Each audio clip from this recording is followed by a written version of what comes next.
Afternoon. Good afternoon, Mr Davison. I think we're ready to resume. Thank you, Lord Brody. Mr Davison, before lunch we were talking about communication strategy and the fact that no communications had to go out without the approval of the Scottish Government. Is that correct? Yes. Did the Scottish Government, though, ask you to work on a communication strategy, albeit that would have to be approved by the Scottish Government? Yes. When I and colleagues met with John Conahan on the 3rd of July, one of the outcomes of that was that we agreed that we would need a joint communication strategy. And my Director of Communications was working closely with Scottish Government Director of Communications, and my understanding at the end of the 3rd of July is that we would have put together an agreed communications strategy for the following day. It was clear to me that the Cabinet Secretary was reserving the right to make the decision on what we were communicating, but at that point my view was that we were pulling together a collaborative communication strategy on behalf of us both. Thank you. And Ms Freeman, in her statement, gives a range of reasons as to why she took control of the communication strategy, including, for example, that in her view she didn't think boards necessarily communicated that well. Was any reason given to you as to why Scottish Government retained absolute control over communications? No, I was never given a reason. I mean, I had to, use my own imagination to wonder, but I was never told really why. Thank you. I want to move on now and explore with you some of the reasons why the problems with the project happened. Within your witness statement, you very candidly say at paragraph 125 on page 226 that you find it astonishing that no one on the project team, the project director, the project board, the technical advisors, IHSL or Multiplex ever raised these issues. You make similar comments at paragraph 122 of your statement and paragraph 203 that you really can't understand how these issues were picked up. Is that fair or not picked up? Is that a fair summary? It is. And we touched at the very start of your evidence on perhaps some of the reasons why the project may have got into difficulties. You indicated firstly that it was a complex project, a revenue-funded PFI, and almost a revenue-funded project within a revenue-funded project because of the Little France site. Having worked on this project, do you think the revenue-funded model is appropriate for new build hospital buildings because of the complexity those projects have? Not in the way that it had been configured as a procurement model. I mean, I think when government treasury capital is limited, there may well be a place for revenue funding, but the contractual arrangements were so complicated. I think my view would be we would need to have a more simplified way of dealing with a revenue funded model. I mean, the idea that, and just thinking back about some of the evidence that has been given in the last couple of weeks to this inquiry, that one of the complexities of revenue funded model was that we were not the designers of the hospital. We, the client, were not designing the hospital, nor did we have a contractual relationship with the company that was building the hospital, nor did we have any contractual relationship with the subcontractors that were designing the ventilation for the hospital. And so everything seemed to be 1 or 2 or 3 steps removed. And that is almost, designed to cause a degree of confusion. Now, I mean, I do recognise, obviously, I'm aware you're looking at the Glasgow Hospital, which was a capital funded project. So I think it's too simplistic to say, all of the problems were to do with the revenue funded model. I don't think that is true. I think there can be problems in a traditional capital funded project as well. But I do think that it was a significant factor in the delay. the lack of ability to sort of collaboratively work with the designer and the contractor and subcontractors because of this sort of artificial separation between them and the project company and its own company for day-to-day running of the project. It was a bit Byzantine, I think. Other witnesses have told the inquiry of the fact that within the project agreement, if you simply had the project agreement, there's change protocols that you can make changes which may well be necessary in healthcare projects. But the reality is quite different because there's a web, a nexus that sits beneath that. If you want to change the project agreement, the funders may well want to change the funding arrangements. The subcontractors may want to change their arrangements. Was that a difficulty you saw in terms of, at a very simple level, there's the project agreement, but this web and nexus exists whereby you're a third party looking in but can't really influence the process? Yeah, so we tried to influence the process and we tried to work. I think as Susan Goldsmith said in her evidence, we did actually have dialogue with Multiplex directly, almost because we had to. But yeah, we didn't have that direct contractual relationship. So I think it was overly complex, and we must simplify that going forward if revenue funding is to remain a method of bringing capital into the system. Thank you. You mentioned that you considered an added complexity to the project, starting with a children's hospital and then adding the Department for Clinical Neurosciences in. Why was that problematic?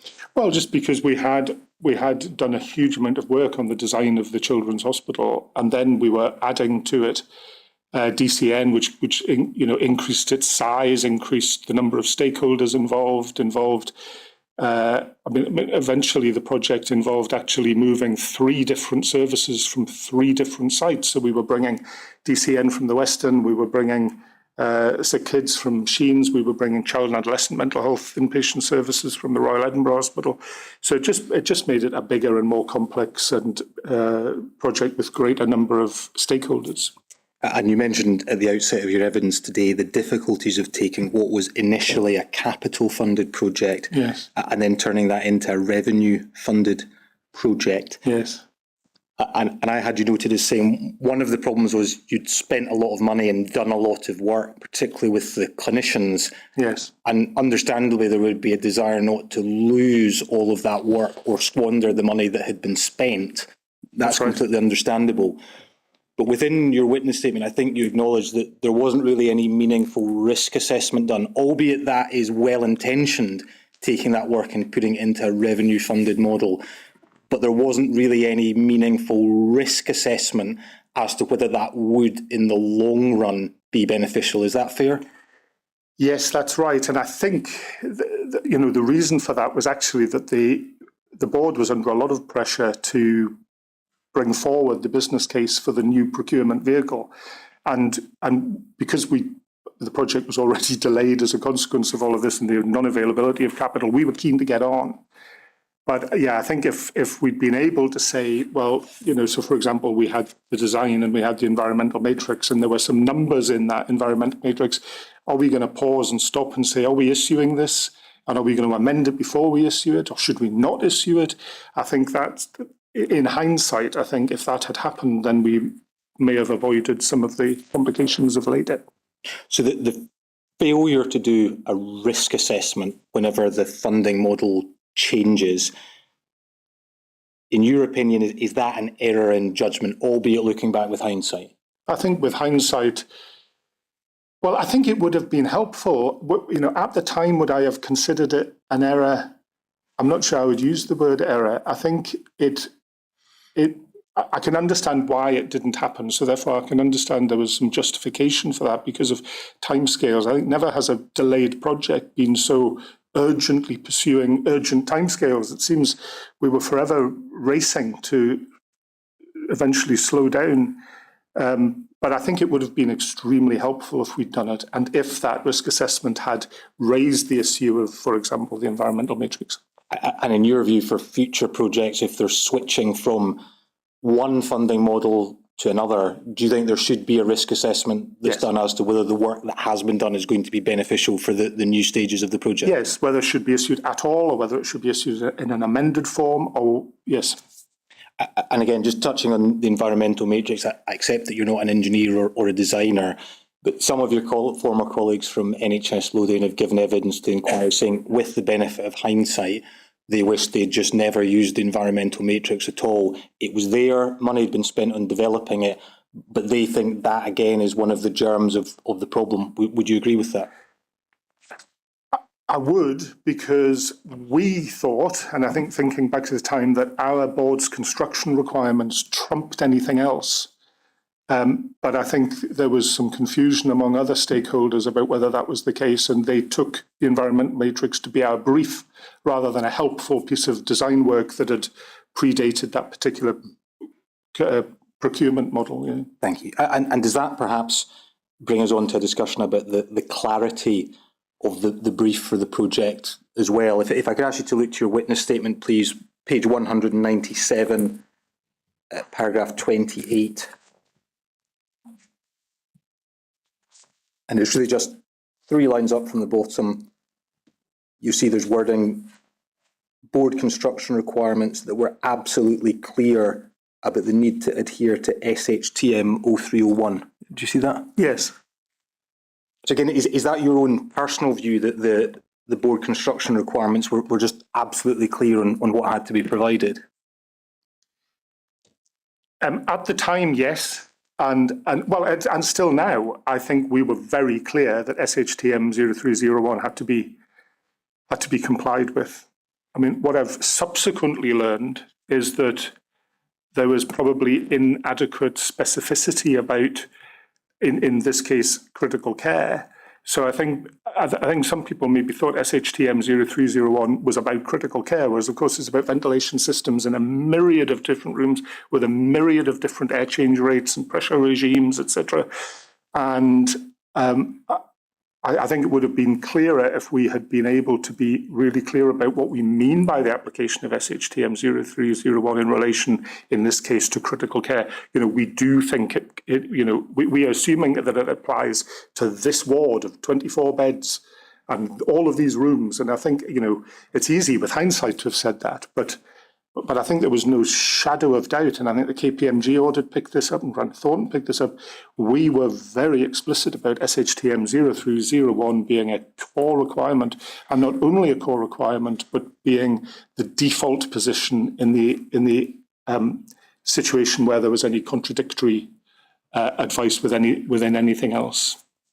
The inquiry has heard evidence from a number of witnesses who've said, in their view, one of the problems, if you're trying to have a crystal clear brief of what you want, is actually saying, I want you to comply with guidance, yes, because that guidance can be open to interpretation. Yeah.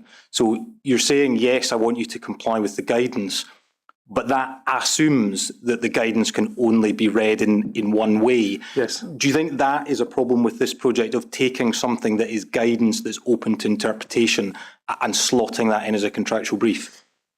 Well, yes. I didn't know at the time, but I've learned subsequently that it wasn't just about interpreting the guidance. It was about whether the guidance was trumped by the environmental matrix, for example.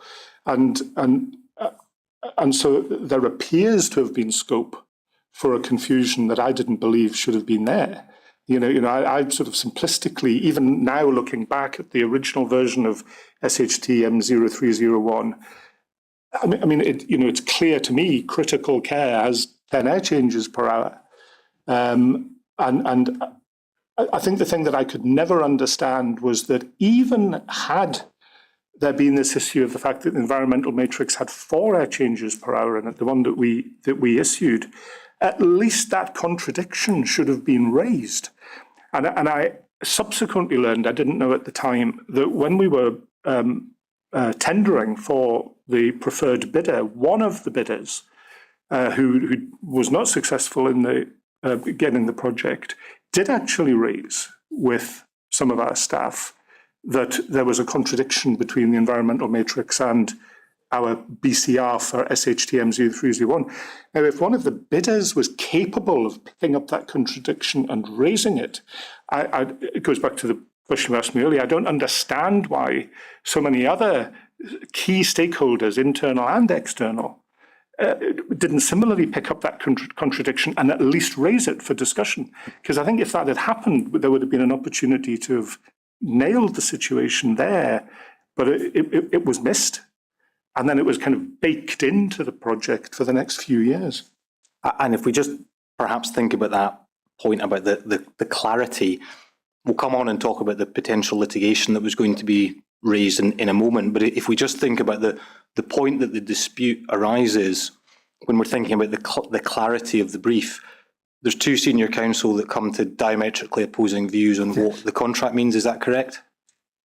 Yes, I think our council and ISL's council did have different views, yeah. And again, there's two different expert reports from different engineers that come to different conclusions as well. Yes. So again, when we're just thinking through the clarity of what was put in the documentation, we have lawyers reasonably disagreeing about what it means from a legal perspective and engineers reasonably disagreeing about what it means from an engineering perspective. Does that really flag up the need for absolute clarity and precision in these contracts as to what the brief is? Yes. Yes.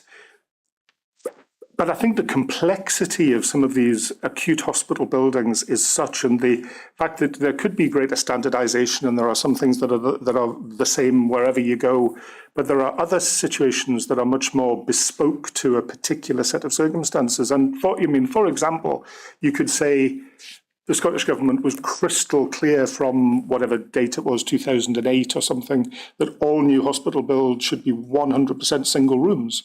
You say, well, as a crystal clarity, get on with it. Our clinicians didn't want 100% single rooms, and particularly in critical care, but, well, for the hospital as a whole, they wanted to be able to cohort patients in multi-bedrooms. And so the Health Board at the time, I think it actually even predated my appointment, discussed with Scottish Government whether there could be a derogation to that high-level principle of 100% single rooms being forgiven, if you like, in favour of a multi-bedded construction to allow the cohorting of patients. So I think that's a good example where you say, well, you know, you can't be clearer than 100% single beds is required. But then even then you have a clinical view that said, but our situation is slightly different, and paediatric critical care is different from adult critical care. So I think there has to be, I think you could have a standpoint that says, let's start with crystal clarity. I think my suggestion would be that it probably should be anticipated in a huge and complex acute hospitals building. There may well be requests for derogations, but I think the process around agreeing derogations and having some sort of oversight of those derogations to ensure that there aren't unintended consequences, for example, should be much greater. Thank you. I'd like to ask you some questions about Settlement Agreement 1. So that's the agreement that's effectively reached through 2018, but the agreement that's signed in the February of 2019. Do you think that the process leading to Settlement Agreement 1 is part of the problems relating to the hospital not opening on time? I think, I mean, I should say, as I think I mentioned in my witness statement, that I was off having major surgery and recovering from it for half of 2018. And so I missed a lot of the debate from sort of April 2018 through till the autumn of 2018. But, you know, nevertheless, I was there when we signed the settlement agreement. And I don't think the process necessarily affected the delay, other than that the process resulted in NHS Lothian erroneously including 4 of the 4 bedded rooms within the derogation from 6 mechanical air changes to 4 plus mixed mode. And so because of that erroneous situation, it was an error. Again, it was another example of something not being flagged or picked up. I think that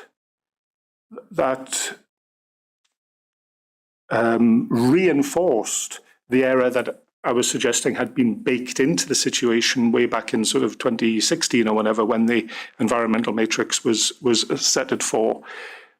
I think the reality is, though I now know, I didn't know then, I now know that IHSL and Multiplex had already designed and commissioned and installed the ventilation system that was only capable of delivering 4 mechanical air changes an hour in critical care before we got to the point of signing the settlement agreement. So I'm sort of troubled by that because I think if we picked up the issue of the erroneous inclusion of the 4 bedded bays in critical care within the derogation, we would have known sooner and we wouldn't have been cancelling the move within days of the opening. So there would have been a benefit to that. But we would just have been where we were in July 2019, a year earlier. July 2019, a year earlier. Yeah. Because it's just quite difficult to understand. You have the process for the potential litigation leading up to Settlement Agreement 1, where NHS Lothian demand the project company provides balanced and negative pressure and 4 air changes per hour for certain rooms, including some rooms in critical care.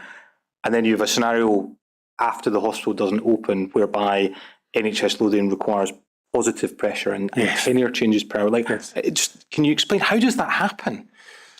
Yes, I struggle to how that happens. And at the time I had really no awareness of that. I understand from what I've read subsequently that the clinicians were clear in their view, our clinicians were clear in their view that they wanted balanced or negative because they wanted the 4-bedded bedrooms to be treated as single bedrooms. And they wanted to be able to cohort people and prevent pathogens from leaving rooms when doors were open, etc., etc. I think there was a clear clinical rationale for that our clinicians still held to, actually, at a time that we were then moving to 10 positive Pascals. But the design, our project team did not appear to either have been aware or have been informed that that was in direct contradiction to the SHTM that we were demanding was complied with. So, is that a failure in decision making? Is it a failure in governance, or is it a bit of both? I think it's a failure of a bit of both. I struggle with the concept of a failure of governance. I've heard that term bandied around quite a lot. And I think we did have appropriate governance arrangements, and I did think they operated as they required to. But even with the best designed governance arrangements, people have to ask the right question. And if they don't ask the right question, then things can go astray. And I think my feeling about that, the pressure regime, I am as sort of flabbergasted by that as I am about the fact that the 4 air changes per hour weren't picked up in the environmental matrix. I think there were enough people, and the Grant Thornton report, I think, does set that out, whether it was our own project team or whether it was our own external advisors or whether it was IHSL and their supply chain. I still find it amazing that there was that lack of clarity. Because what ended up being in the technical schedule to Settlement Agreement 1, that wasn't a mistake. No. It's perfectly clear if one works through the chronology that, albeit you may not have been at work at the time, but if we think about the threatened litigation, NHS Lothian as an entity has taken legal advice and has had court documents drafted up that is demanding balanced or negative pressure in rooms with the code B1, which is a critical care space. And that doesn't seem to be spotted by anyone that's working on it. Is that correct? Yes. And this is at a time whereby when the litigation is potentially going to go forward, NHS Lothian has obtained supportive affidavits from Janice McKenzie, on the one hand, clinical director, but also from Graham Greer of Mott MacDonald, who were the lead technical advisors. Is that correct? Yeah, as far as I'm aware, yes, that is right. And Mr Greer and Mott MacDonald, they're not flagging this issue in the context of the litigation and saying you need to stop because the guidance SHTM 0301, it requires positive pressure, not balanced or negative pressure. Is that right? Yes, I think, again, we're perhaps even in danger in this dialogue about, confusing and conflating the non-critical care beds with the critical care beds. And I think there was a view that the SHTM 0301, it might be worth putting it up on the screen, did have balanced or negative pressure in relation to single bedrooms, for example. And SHTM 0301 was silent on the issue of 4-bedded rooms. And so there was at the heart of the dispute was that IHSL and their supply chain were of the view that the 4-bedded rooms should be treated as general wards. And we were of the view that the 4-bedded rooms should be treated as single rooms. That's my recollection of the dispute. And actually, in relation to the 4-bedded rooms that were not in critical care, I think that was entirely appropriate. I think that the key issue was that in the technical schedule that accompanied SA1, all of the 4-bedded rooms were detailed, but as I say, erroneously, one line included 4 of the bedrooms in critical care. And that's the bit that I think was particularly difficult. But as I say, even by then, the reality is the ventilation system had already been installed at a level of 4 air changes an hour. So even if that error had not been made, we still would have been in a situation where critical care was incapable of delivering 10 air changes an hour at that point. So the settlement agreement didn't cause that to happen. It just confirmed an earlier error that had already been installed. And if we just think through the settlement discussions taking place through 2018 and then the agreement that's signed in 2019, those room codes for critical care B1, they're hiding in plain sight. It's perfectly obvious that those relate to critical care. IHSL and its contractor Multiplex, they're not raising at all that these rooms are in critical care and required 10 air changes per hour, are they? No, and I think, again, everything, well, not everything, a lot of what I'm saying is in relation to the benefit of hindsight. I didn't know that at the time, but I didn't know that they had already designed and installed a system that was only capable of delivering 4. So you might say it was quite understandable that they would be quite keen to ensure that that was something that would be enshrined in any settlement agreement. They were very keen for us to agree the derogation from 6 to 4, but we did not believe that that's what we were agreeing to. Do you think part of the problem here, though, is IHSL and Multiplex not flagging up the issue? And the reason I say that is the inquiry's heard evidence that the whole thrust behind the NPD revenue-funded model was that the project company was meant to be working in a collaborative manner with the public sector body. Just take, for example, the public interest director that sat there. It wasn't simply meant to be a commercial entity that didn't have any interest in the public sector. So do you think there's a failing on the project company and its contractor side in not flagging up this potential non-compliance? Yes, I do. And I say that in my witness statement, and I think Grant Thornton say that as well, that there were lots of opportunities for all stakeholders to have raised this. You might not be able to answer this question through 2018 whenever it worked, but it is relevant for when the agreement is signed in 2019. The inquiry's heard evidence from a number of infection prevention and control professionals that work within NHS Lothian, both the lead infection prevention and control nurse and the lead infection prevention and control doctor. And they say that they had no involvement in or knowledge of the potential litigation, the settlement discussions through 2018, the drafting of the technical schedule, or the signing off of Settlement Agreement 1. Is that your understanding? It is now, yes. And again, I'd be interested in your views. Is that perhaps a significant failing that infection prevention and control are not involved in those discussions? Infection prevention and control were embedded in the project team, just not those 2 individuals that you mentioned. And so in governance terms, I think infection prevention and control were baked into the advisory structure of the project, not just in nursing, but also in terms of a microbiologist. So I've also I recognise I'm sort of conflating my thinking at the time, but also thinking about what's been said in subsequent in these hearings. I think I mean, let's say we'd said, yes, the most senior of our IPCT staff, so Donald and Lindsay, for example, should have been involved. And yet we've also heard witnesses say there's inadequate capacity for IPCT to be involved. And in fact, they're beginning to get involved in projects that they don't believe they're really sort of central to. And so I think had we had our most senior people focus specifically on the settlement agreement, then that could have been helpful if they had flagged the problem, because they would have identified it earlier than it subsequently became apparent to. But whether there's the capacity for that to be happening in these projects because of workforce pressures, I think is an uncertainty. Do you know what infection prevention and control input, if any, took place through the 2018 negotiations and at the point that Settlement Agreement 1 was signed? I don't know. I know that they were part of the project team and they were available, but I think there is a distinction in my mind, and I'm not sure whether it's been brought out as fully for other people. I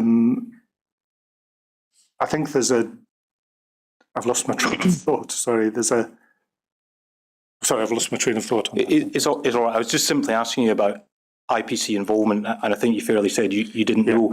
The reason I raised that is Jeanette Rayer-Richards, who was one of the infection prevention and control nurses, she retires in late 2018. Yeah. Sarah Jane Sutherland is very new to the post and comes in, and she is shadowing Lindsay Guthrie and Donald Inverarity.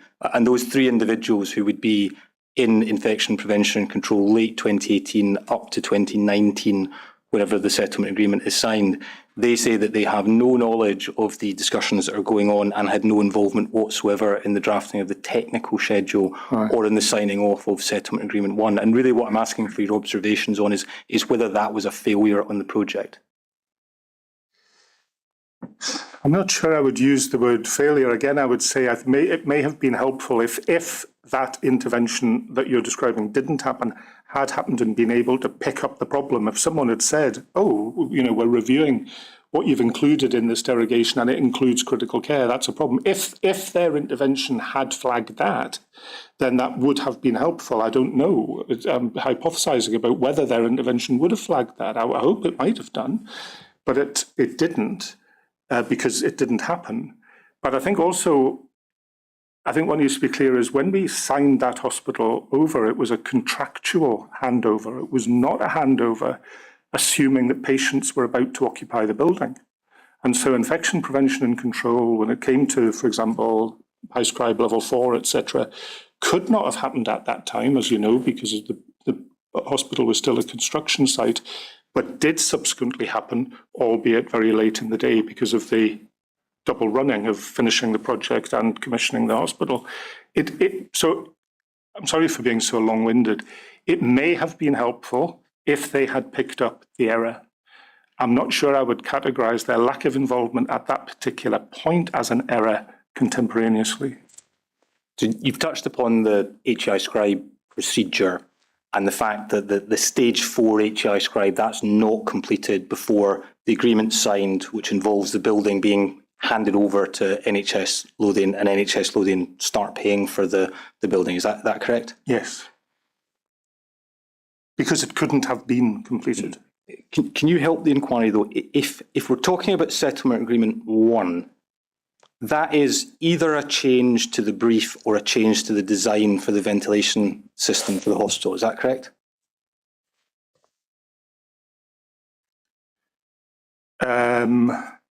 Is it a change to the brief? To the extent that we agreed 6 mechanical ventilation changes to 4, then that was a change to the brief. To the extent that it resolved the issue about the pressure regime in 4-bedded bays, for example, it resolved the dispute. So if there's changes that are being made to an aspect of the brief, yes, why were the project team not going back to the stage 2 HEI scribe, which is the review of the design? Yes. Why was that not done? I don't know. I don't know whether that was at all considered or not. And I think in retrospect, I mean, that would have been helpful. And is that the type of input that, yes, other members of the project team, SHFN 30 tells us, should know about HAI Scribe, but is that the type of specific advice that you could have got from Lindsay Guthrie, Donald Inverarity, or another IPC professional if they're involved at the point that Settlement Agreement 1 is being signed? Well, it could have if they had picked it up, but it didn't require an IPC specialist to have picked that up. A technical advisor could have picked that up. A project director could have picked it up. A clinical director could have picked that up. I mean, I think there was enough understanding that critical care required 10 air changes. And so if someone, you say, hiding in plain sight, if anybody, I don't think it required an IPC background to have picked that up. I think anyone with a knowledge of the hospital and the contract could have identified that problem.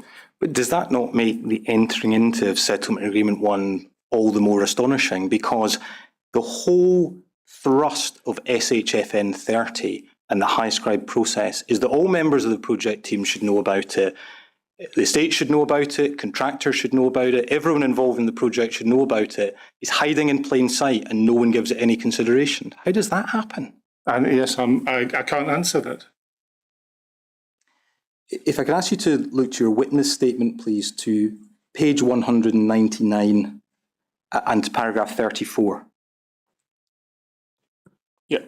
And if we could look 3 lines up from the bottom, you see a sentence beginning, we had agreed to. Do you see that? Yes. And you say, we had agreed to commission the hospital at the same time as the outstanding works were being completed, which I think was probably a mistake in retrospect. Do you see that? Yes. That's quite equivocal. Even at this stage, years on, you're saying you think that was probably a mistake. Is there still doubt in your mind as to whether that was a mistake? Sorry, Is there still doubt in your mind as to whether that was a mistake? No, I don't think there's doubt in my mind. I think there was good reason for why we agreed to do it. And at the time, we were keen to get the hospital opened, and we were keen to get the hospital opened before the winter. And we had agreed that we were going to start paying for the hospital, so we wanted to be able to use it. And all of the issues you asked me about earlier, about DCN and inadequacy. And so there was a huge urgency at every level to try and get this hospital opened. And we had a lot of experience of working in building sites. You know, at the same time as this was happening, we were doing a major refurbishment of the emergency department at St John's Hospital when we were completely reconfiguring it while maintaining it as an open emergency department. And so I think at the time there was good reason for wanting to do it, but I think there was just so much work, and that caused there to be the problem being identified when IOM eventually did their testing, that we ended up only a week out from the opening of the hospital when it became a problem. And that was a major problem. And it caused major disruption, as we discussed earlier this morning. Had we done it conventionally, had we allowed the work to have, even if we were paying for the hospital, if we'd allowed the work to happen and then had taken the subsequent 3 months, which would be more normal, to do the commissioning, then we would have identified the problem because we would have done the high scribe level 4, but we would have known about it months in advance of the opening of the hospital, not days in advance. And I think looking back, that would have been better than what actually happened. Thank you. I'd like to look, please, to Bundle 13, Volume 7, page 1160.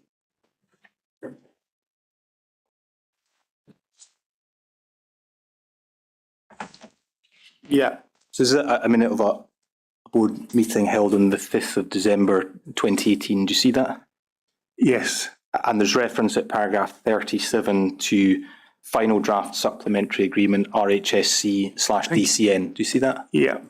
And if we could look to paragraph 37.2, 4 lines down, there's a sentence beginning, the board was asked to receive assurance. Do you see that? Yes. And it says the board was asked to receive assurance that all negotiations on the terms of this settlement agreement had been supported by the board's legal and technical advisors. In addition, the board approved the settlement agreement with IHSL and considered a short extension to the long stop date to allow all commercial and technical matters to be concluded. Do you see that? Yes. And there's perhaps two aspects I want to ask you about. The first is the assurance provided by the technical advisors. How much weight was being given to the assurances given by the technical advisors? I don't know. I don't think there was a huge amount of weight. I think there was less, although I think the board was aware of the discussion around pressure regimes, for example. I think there was probably more emphasis on the financial issues than the technical issues. I think there was less debate about the technical issues. I think it was probably assumed that our technical advisors had advised us appropriately. Come on to that in a moment, but you'll be aware that the Cabinet Secretary indicated that, in her view, the problems were a failure in governance. Yes. We're looking here at a board minute whereby the board is saying we're relying on the advice that we've got from our legal and technical advisors. In your own words, can you explain, do you think it is really a failure in governance, or is it other issues that resulted in the problems with the project? Well, I probably should have looked up the definition of a failure in governance. As I said earlier, my understanding of what we put in place in governance terms about the role of the board, the role of the committees, the role of advisors, SROs, etc., etc., etc. I think the arrangements put in place were appropriate. I'd never experienced a project that had, two executive directors playing a really significant lead role in a project, for example, rather than normally just the SRO. And I believe the governance system did what it was supposed to do. But unless the people involved, the governance system doesn't work without human beings making it work. And the human beings in the governance system have to be able to ask the critical question that would reveal the problem. And unless someone actually says, can we just have a look at these derogations, and can we be absolutely clear that they comply with guidance? And the answer to that would have been, yes, they comply with guidance, SHDM 0301. And explicitly do unless the governance system allows some person or people to be able to drill down to the kernel of the problem, then the governance system will fail. So is that a failure of governance? I'm not sure. You have to think, if you look at a board agenda or even a committee agenda, there are huge amounts of paperwork dealing with several major issues, often, within a meeting. And the extent to which, particularly in a big organization, non-executive members, particularly of governance structures, can identify the killer question is to some extent limited. And so there has to be a reliance that other bits of the governance system, like advisors, for example, are doing the job that we're expecting them to do. And again, just while we're perhaps talking about the governance around Settlement Agreement 1, are you aware that the Audit Scotland and Scott Moncrieff, they reviewed the settlement agreement entered into with IHSL and considered the system of governance? Yes, I do recall that that was in relation to our external audit, and then Audit Scotland's report. Yes, I do remember that. I can't immediately remember exactly what it concluded, but yes, I was aware of that, yes. Well, if I was to suggest to you that they reviewed it, they didn't consider that there were any systemic problems with governance, would that be your recollection? Yes.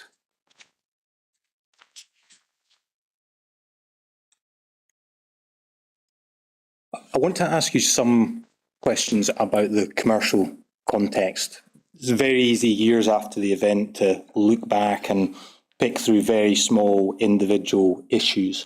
Can you just explain to the inquiry your understanding of the commercial context in late 2018, early February 2019, the backdrop to the signing of Settlement Agreement 1? Commercial context. Well, I guess this was the IHSL were in financial distress. We had signed a contract that had financial close at 2015. £150 million had been, of debt had been borrowed. It was due to be paid back, or the mortgage payments, if you like, were due to have started in 2017. Here we were in 2018 and 2019, we hadn't accepted the building. We were in dispute. There was no prospect of that dispute being resolved easily. Had we gone to litigation, there would have been significant delay. We didn't even know how much delay. We didn't know whether the outcome would be acceptable or whatever. And, you know, with every passing month, the financial situation of IHSL became worse.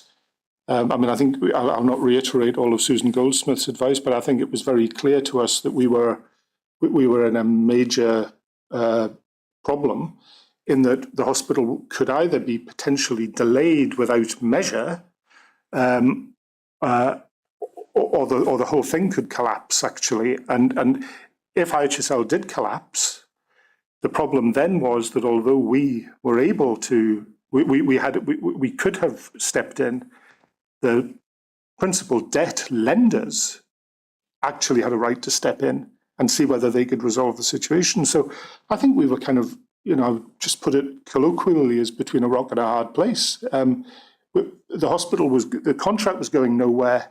The delay had no end. We were in dispute about a significant issue. There was lots of work that we still wanted to go on. It wasn't just ventilation. There were heater batteries and drainage issues, and it had to be unlocked. It had to be unlocked. We needed a mechanism to unlock it. And again, if we just take a step back from this and think about the suitability for the NPD model for these types of hospital projects, the inquiry's heard a lot of evidence about, theoretically, the whole idea is that you transfer all of the risk to the private sector. Is that the reality, though, if you have a scenario like happened in this project, whereby you have the special purpose vehicle starved of money, potentially about to go insolvent, with a bill for £150 million landing either on NHS Lothian's desk or the Scottish Government's desk? Like, is that the type of context the inquiry should understand you mean when you talk about these structures potentially not being fit for purpose? Yes, although they make it more complicated, more convoluted. Yeah. And again, just to pick up on the governance arrangements, if I can ask you to look to Bundle 13, Volume 7, please, at page 1049.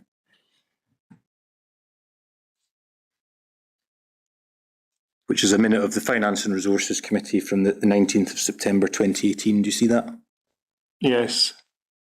And if I could ask you to look on, please, over the page, onto page 1050. Paragraph 15.2, which states, Mrs Goldsmith tabled a position paper on a proposed settlement agreement. The paper provided detail and an update on the current financial situation of the RHCYP/DCN project. There was discussion on the IHSL financial difficulties, the need for a finalised supplemental agreement to move forward, the factors delaying the signing of this and the position of senior funders, residual technical issues, with the key issues being around drainage systems, amendments to the business case, the leadership and competency around IHSL, and the next steps to make progress. And it's really the next paragraph. The committee noted the current position with the project and gave its absolute support to the project team in terms of the current strategy and approach. Do you see that? Yes. And is that really capturing those real-time, real-life commercial pressures as to why it's very easy to say you shouldn't have just skipped the stage 4 HEI scribe, but this is the real-life commercial context as to why that happened? Yes. Thank you. I want to ask you some questions about the role of MacDonald. And if I could ask you to have your witness statement, please, page 198, paragraph 28.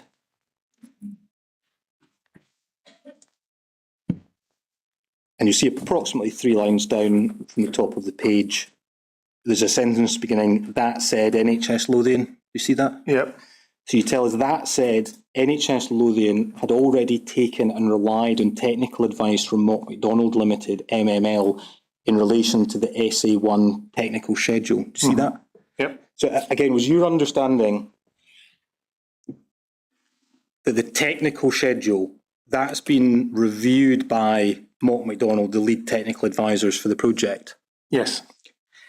Can you just try and explain in your own words what the role of Mott MacDonald was? And the reason I say that is, having heard from certain witnesses from Mott MacDonald, it's sometimes quite hard to pin down just exactly what Mott MacDonald were and were not doing at various points in the project. So again, I'm not asking you for a legal analysis as to what the legal obligations of Mott MacDonald were, but in your position as Chief Executive, what is your understanding of what Mott MacDonald were doing on this project at the point of Settlement Agreement 1? So at the time, I had not been involved in the detail of their appointment or the specification of the contract with them, but my understanding was that they were commissioned to work as an integral part of our project team. They were physically located with our project team in Little France, working on a day-to-day basis, advising the project team on a whole range of issues that were coming across their desk. Then pause there, stop to then think about more recent things. Were they a shadow design company? In my view, at that time, no, they weren't a shadow design company. But I think in terms of the criticality of, did anyone pick up the environmental matrix problem? Or did anyone pick up the derogation, erroneous inclusion of the 4-bed critical care beds? I would have expected Mott MacDonald to have picked those issues up, both of those issues.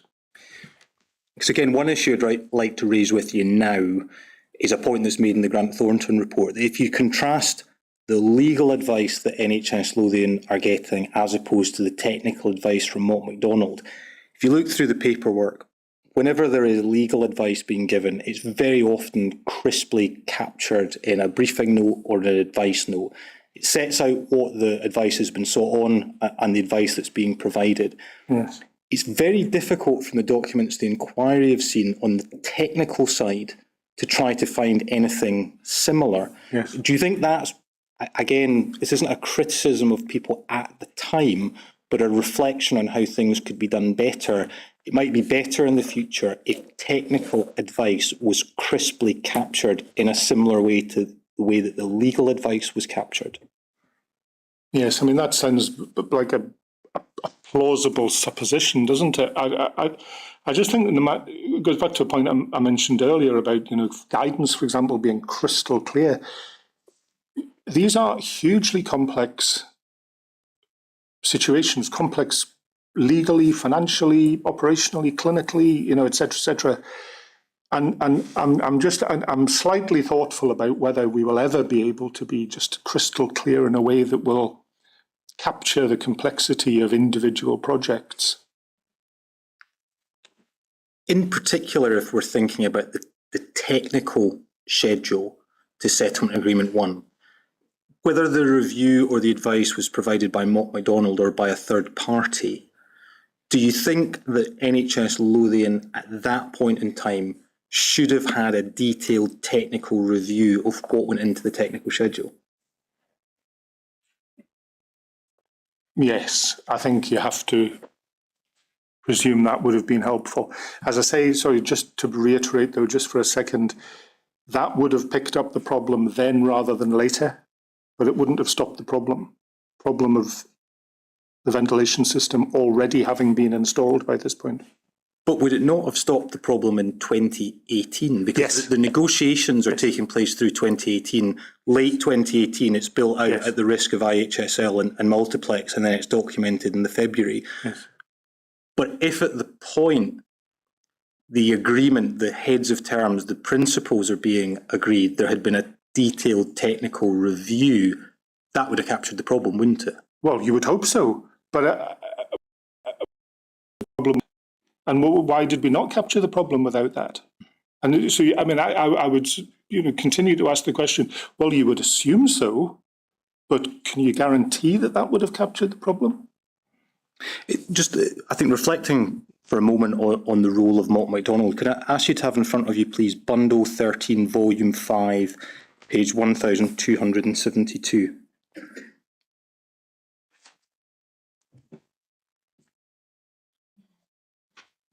So Bundle 13, Volume 5, page 1272. It's the paragraph in the middle of the page beginning, the risk allocation set out in clause 12. Do you see that? Yes. So this is an email from Graham Greer of Mott MacDonald to Brian Curry.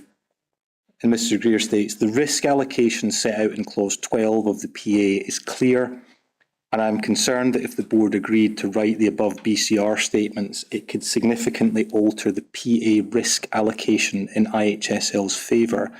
Furthermore, I don't think the board is in a position to fully confirm compliance with the BCRs. The burden of responsibility should always remain with Project Co.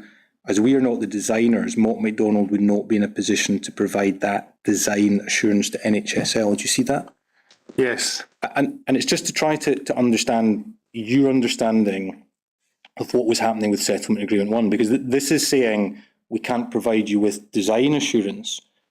But was the technical schedule to Settlement Agreement 1, was that not confirming and making crystal clear what NHS Lothian's brief was, and it was then for Project Co to design in accordance with that brief?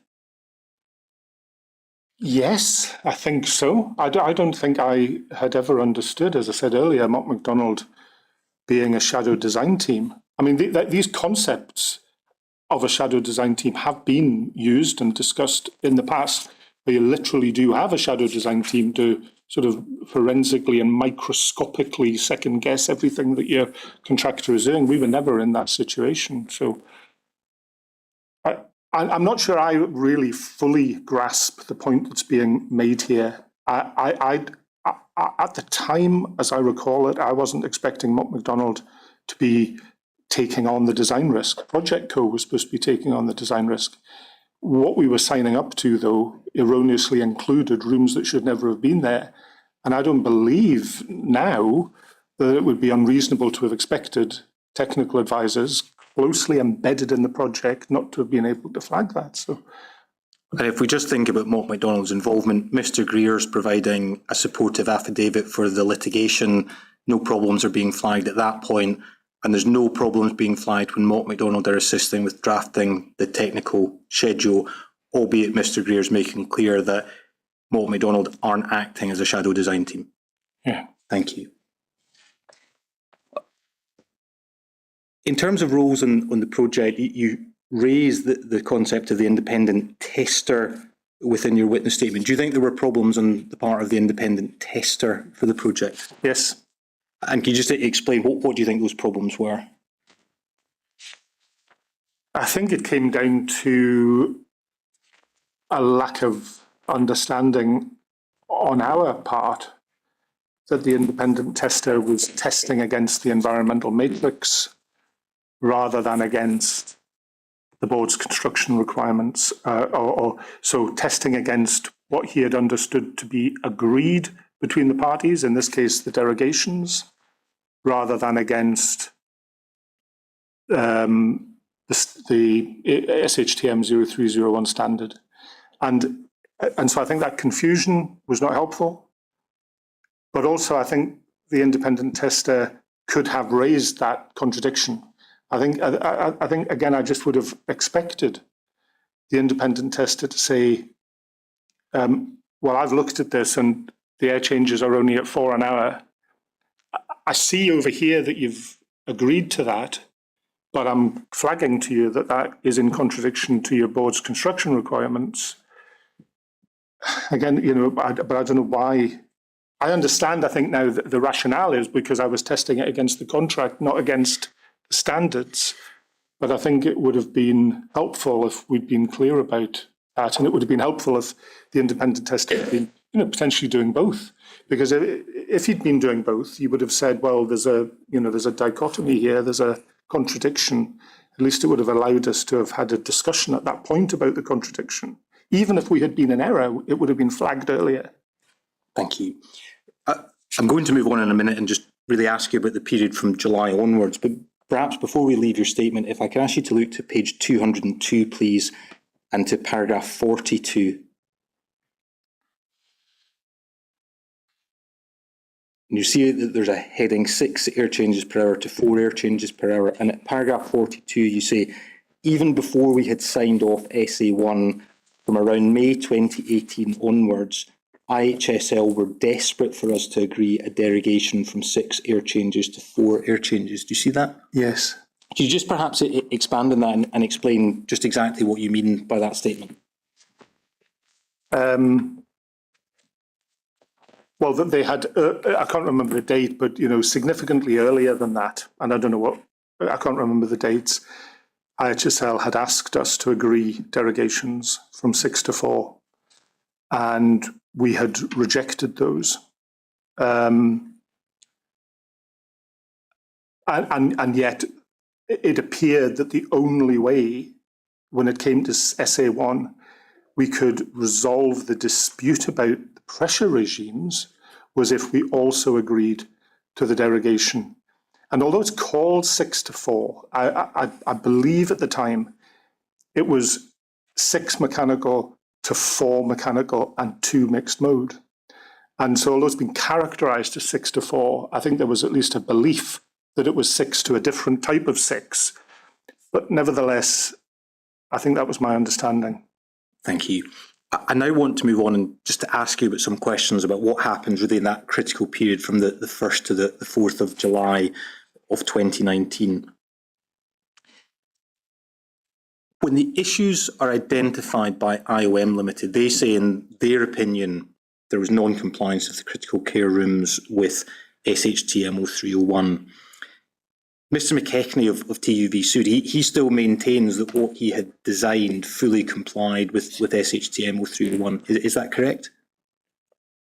I didn't know that at the time. My understanding from the witness statements and evidence I've seen recently that was the case, but I didn't know that at the time. So that's not something you knew at the time. So is that, should we understand that's not something then that you would have been raising with colleagues at Scottish Government? No. And I think you say in your witness statement, and you've said in your evidence as well today, that in this period there's lots of work going on, and does that include work on some interim solutions? So are we talking about the period sort of 2nd of July? Around about that time, yes. Yeah, so I mean, when it became clear to us that IOM were confirming that we weren't achieving 10 air changes per hour in critical care, as I say in my witness statement, I convened an emergency meeting and we were looking at, well, what's the scale of this issue? Is it fixable? Are there any what options are available to us? And we were all brainstorming, urgently. I mean, I was clear. It was the Tuesday morning when I became fully aware of the problem, even though Tracy had emailed me the previous evening. And that had caused me to call an emergency meeting on the first thing on the Tuesday morning. The Tuesday morning, when I had as many people as I could gather around me to talk about the IOM reports, it was a question of, do we understand them? Are they accurate? Are they comprehensive? Are the issues remediable? Are there, etc. And so we were generating lots of options, both about how whether the existing system could be tweaked in a way that would increase, for example, air change rates. And I know there were, IHSL did come forward, Multiplex did come forward with some suggestions that if we closed a 4-bed bay or whatever, we could ramp up to 5 an hour or 7 an hour or whatever.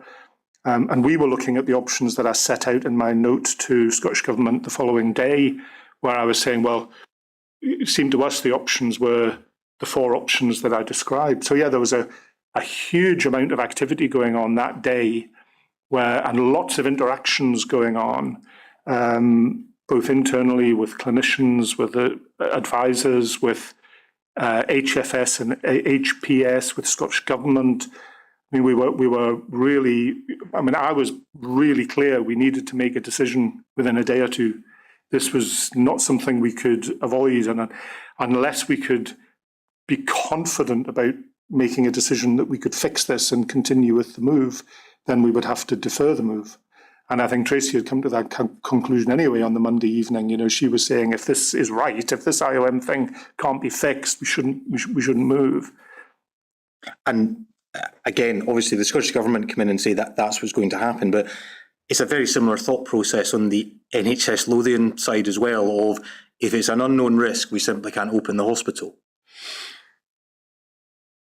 Yeah, I mean, we found the risk, albeit late in the day, and I escalated the risk to Scottish Government, and I escalated the risk because I thought there was a very high chance that we would not be able to move in as planned. And again, if we'll come on and look at this in a bit more detail, but fundamentally, the issue is identified by NHS Lothian, is that correct? Yes. NHS Lothian is working on solutions, including an interim solution, is that correct? Yes. Giving consideration to whether the hospital should or shouldn't open, is that right? Yes. And in relation to any remedial works that are going to be done, it's ultimately going to be NHS Lothian that has the legal liabilities for instructing and paying for those works, is that right? Yes. But the Scottish Government wouldn't simply let NHS Lothian get on with implementing that solution. The Scottish Government wanted to take control, is that right? I don't think we had a solution. I think we had a proposed way of handling the problem. So I don't think it would be fair to say we had a solution and that it was all fixed, because it was certainly not all fixed. And you'll see from my evidence that what I was setting out to Scottish Government, that all of the options we considered had risk and uncertainty. And I mean, we'd only had something like 32 hours, including, sleeping time, from discussing the problem at the emergency meeting on the morning of the 2nd of July to my correspondence with Scottish Government just before 5 o'clock on the Tuesday. So we had about 32 hours. But I think what we were able to set out was our view of what the options were and how we thought we should progress. And, I think, as I said earlier, in response to the communications plan, John Conahan was very helpful in working with us, and he was part of the discussion on the 3rd of July. And I think my understanding was that we would collaboratively agree a way forward. I mean, this was a big deal, as I was saying. I wouldn't expect the Scottish Government just to wash their hands of it and say, carry on, Lothian. I would have expected government to be hugely concerned and involved, but I would have expected it to have been done collaboratively and that we would have led on it. Thank you. If I could ask you to look at, please, to Bundle 7, Volume 1, and to page 38. So Bundle 7, Volume 1, page 38. Is this the briefing note that you've talked about? No. No, that's not the... That I think is Alan Morrison's briefing note to government, from government to government. I'm talking about my email of Wednesday, the 3rd of July at 4:46 p.m. or whatever it was. We'll come on to look at that in a moment then. So the document that we got up on screen, you think that's Alan Morrison's? I think it is. Well, before we go on further in the chronology then, could you just summarise the 2nd of July? You say you've got the emergency meeting, various meetings going on that day. What discussions are you having with the Scottish Government at this time? Well, I had... I mean, it was pretty apparent to me from Tracy's email that we had a major problem. And then it was very apparent within about an hour of the emergency meeting that we definitely had a major problem. And so I put a call in to Scottish Government sort of then in the morning to say, I need an urgent conversation with the Director General because we have a major problem that we've just found out about in relation to the plans to move the hospital, and that move is now seriously in doubt. The Director General understandably was busy doing other things, and we agreed a lunchtime phone call. I, as it happens, was briefing my chairman later that morning anyway, and I thought it would be helpful if he sat in on the conversation just to be another set of ears in a crisis situation. And as it happens, John Conahan was, I think, performing a similar function with the Director General. So there was a four-way conversation going on, and I briefed them fully on what we'd found and what our assessment was at that time, and what we were intending to do over the next few hours. And we had a very detailed and lengthy discussion that was entirely appropriate. They were asking questions, they were coming up with suggestions. My memory is they raised issues like, well, could you move in a phased way? Could you decant? And so we were having actually, I think, a very good discussion, and it was agreed that we would then get on with our endeavour. We would meet with people, we would engage with all the stakeholders that I was describing earlier, and that we would speak later. We did speak later, and again, it was becoming clearer that the solution for critical care was going to be not something that could be fixed easily and quickly. The following morning, Ian Graham, our Director of Capital, had a meeting with HPS and HFS and Scottish Government in Glasgow.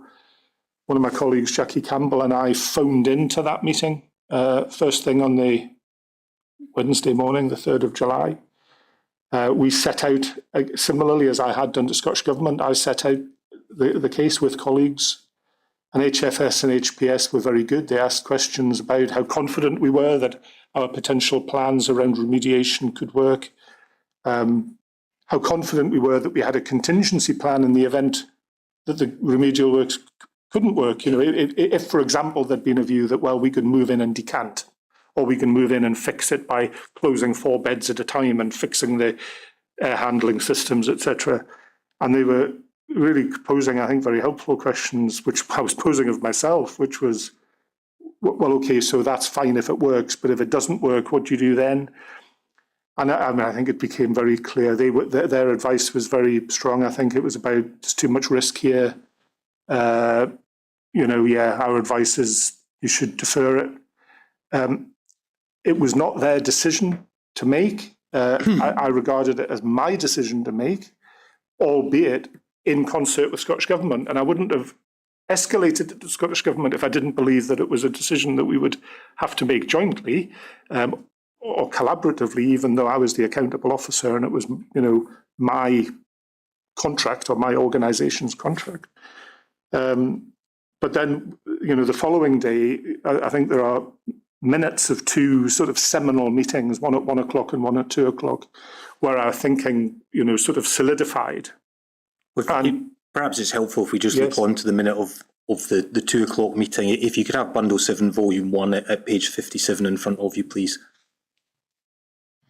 And I think you say that your thinking had crystallised by this point. If we look to the bold heading, point 1, position today, Thank you.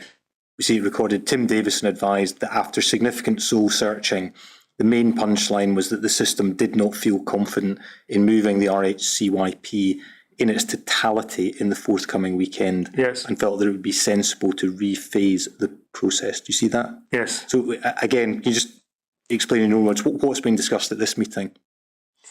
Yeah, well, I think actually the following sentence, though, I think is also important, because recognising what we were saying earlier about wanting to move before the winter and Sheens being really, a conflicted site because of its age and size and etc., and DCN having all the problems we talked about, Pseudomonas, etc. I think what I was keen to reflect was that although we thought we really couldn't move in critical care, and therefore all of the clinical interdependencies that rely on critical care, like inpatient services, the emergency department, anything other than sort of minor day surgery, etc., all those clinically interdependent services couldn't move. It was possible that we could, however, continue with our plans to move DCN and what I've described here as ambulatory paediatric services that I list there. And these are potentially very high volume services that would have taken a lot of pressure off the Sheen site, etc. But I think what's also critical is the last sentence of that paragraph, where I say these things being able to move over the course of the next few weeks and months. I think it was already clear in my mind this was not something that was going to happen in the next few days. And this is where I think there's sort of distinction between my option 3, which was to rephase the move, and option 4, which was defer the move altogether and then rephase it, kind of merge into almost one, actually. But yeah, what's going on here, I think, is we were setting out what we thought we should do, and the punchline was we can't move in critical care. Can't move in critical care, but you were reasonably positive, albeit there's a pause, on the possibility of moving the DCN in a relatively short time window. Yeah, at that point, absolutely. That was our hope. I think it would be useful to find this email that followed this meeting. I think we're just coming on to it. Okay, so maybe I'll pause then. No, that's fine. And perhaps just for completeness, if I can ask you to look on to page 60, please. The second paragraph after the bullet points, you'll see there's a paragraph, John Conahan. Do you see that? Yes. Says John Conahan commented that he felt that the technical aspects of the derogation and advice from technical advisors should have flagged the problem earlier in the process. Do you see that? Yeah. So again, do you recall Mr Conahan saying that at the meeting? I can't specifically remember that, but if it's in the minute, I'm pretty sure he would have said it. Yeah. Thank you. And if I could ask you to look to bundle 10, please, page 124. This is an email of the 3rd of July, 2019. Yes, at this is it. 1636. Do you see that? Yeah. And is that the email that I think you've referred to a couple of times that you said you thought it would be helpful for the inquiry to consider? Yes, this email followed those two meetings and was based around what I said earlier, which was my view was whatever decision we made, we had to make a decision. And we had to make the decision by the following day. And although this was incredibly late in the day, this is, 4:36 on the Wednesday, my view was we can't wait any longer than Thursday because of all the things we talked about. We had patients booked, we had moves booked, we had staff having taken time off or come in or whatever. This whole juggernaut of commissioning the hospital was about to start and we couldn't, delay any further. And so I set out these four options, but perhaps on the second page, I just wanted to identify, yes, on the second page, you'll see that what I was saying is, although I'm saying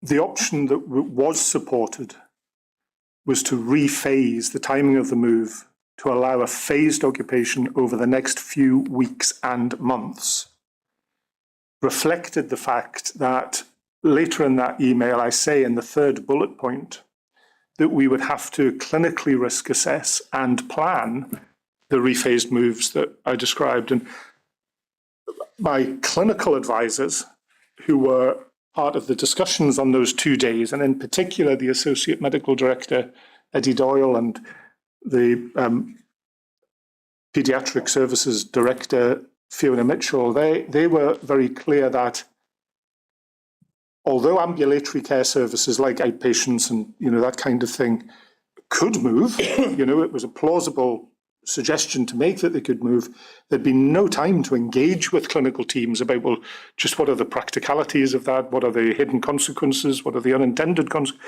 etc. And so we would have to do a clinical risk assessment. And so, although I think personally and many of my colleagues were of the view that we were really wanting to move quickly, I think there was already at least an understanding that it couldn't be that weekend. Yes. It would have to be hopefully as quickly as possible thereafter, but it would be weeks and months, not days. Because if we look back to page 124, please, you see in the second paragraph, you make the point that patient safety is really absolutely key. You say it's worth reiterating that our guiding principle in dealing with this problem and all previous problems and delays associated with this building project has been to prioritise patient safety and only to commission services in the new building when we believed that it was fully fit for purpose. Do you see Indeed. that? So patient safety is absolutely key. You then set out a suite of options from 1 to 4. I won't go through each of those options, but you end up setting out the pros and the cons. And over the page onto page 125, after point 4, rephase the timing of the move. In the next paragraph, you say this option was supported as the best option. So for all the reasons you've given, you considered, albeit it's not an ideal scenario, that was the best option in a difficult situation. Yes. And then if we look to the very bottom of this email, 4 lines up from the bottom, you see there's wording, it is proposed that the key outcomes would be shared. Do you see that?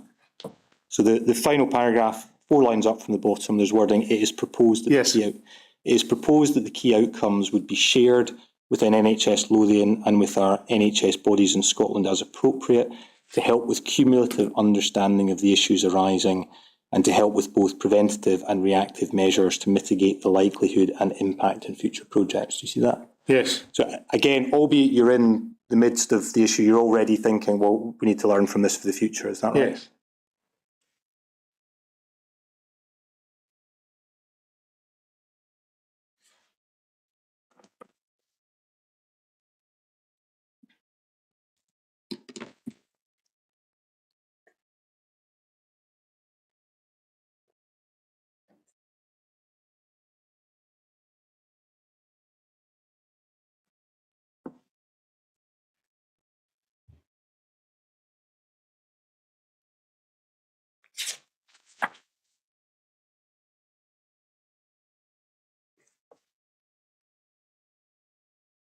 I think we haven't looked at the earlier meeting on the 3rd of July, but it is perhaps helpful just to look at that as well. If I could ask you to look to Bundle 13, Volume 4, please.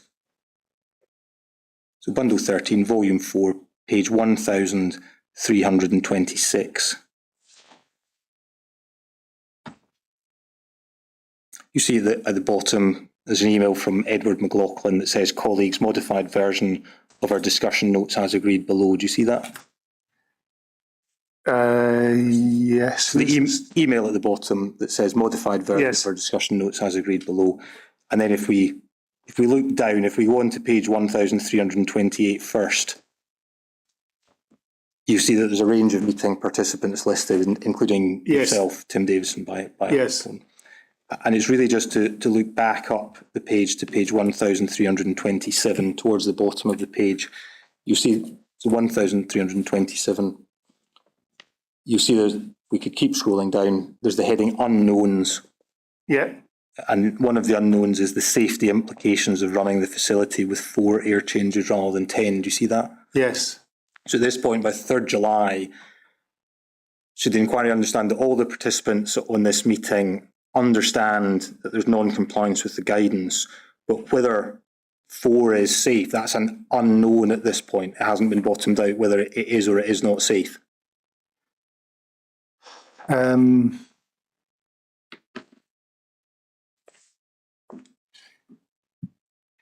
have to think about that.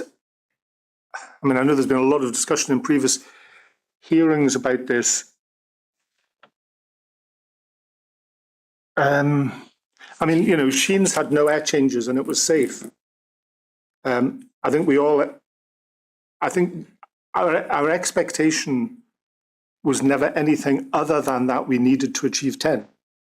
And you'll see in the correspondence we've just been looking at, you know, when I was presenting the options available to us, to the Scottish Government, there was no option that said, let's move in with 4. All of the options were about how do we get to 10. And so, I mean, I haven't actually thought about this until you've raised it with me. I'm not sure I remember there being much discussion about, you know, is it safe with 4? Because all of us, I think, had assumed it has to be 10. You know, this is a brand new building. It's cost 150 million quid. It has to meet the most modern standards. Yes, so that's my recollection. And again, just at the bottom, you see the consensus view, which is that given the information available, the consensus was that with unknown risks associated with moving patients and then modifying the ventilation of the building, combined with the believed safe environment of the current facility, the safety of patients might be better served by, and then over the page, delaying the move and modifying the ventilation of the new building before moving patients. Do you see that? I do, and I think that's a really good example of what I would call a collaborative discussion of a really serious crisis issue that involved NHS Lothian, Scottish Government, HFS, HPS, and I think it's a good example of how actually, you know, the agencies can work together in a productive and helpful way.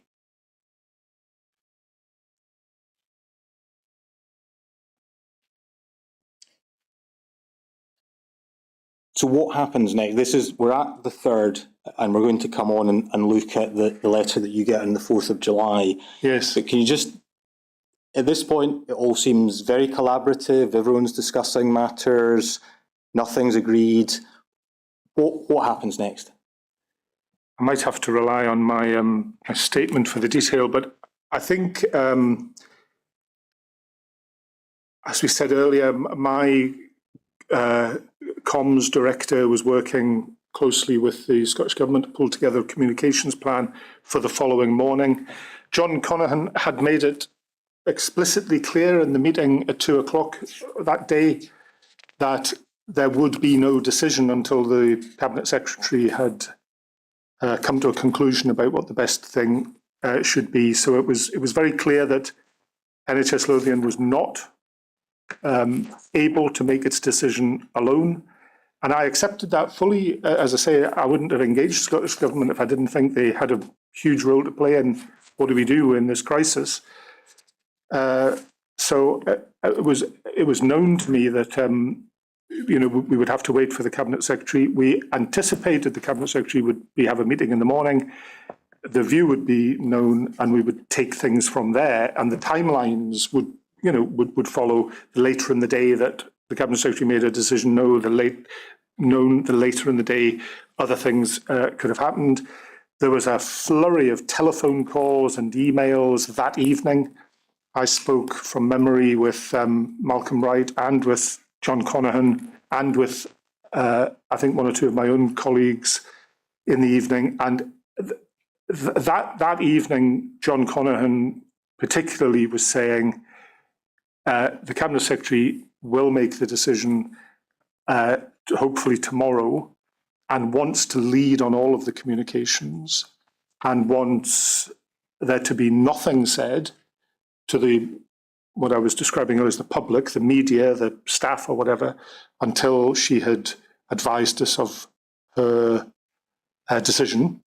So that's fine. We all came into work the next day, and we were literally sitting, in the sort of area outside the executive team's offices, waiting for the phone call to say, the Cabinet Secretary has considered this, and can we now consider, where we go to from here?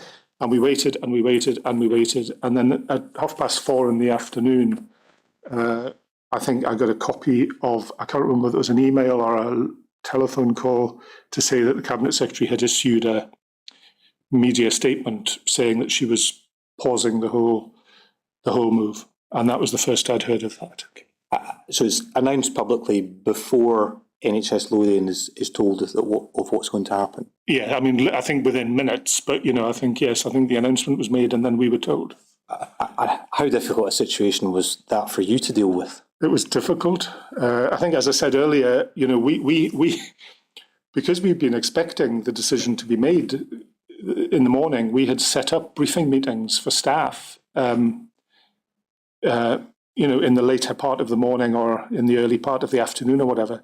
And we were having to cancel these meetings. We were literally, I say we, my colleagues, were standing in Sheens and DCN saying, the meeting's cancelled, there's a problem, we don't know what's happening. And so, yeah, it was very difficult. And then if I can ask you to look to Bundle 7, Volume 1, page 79, please.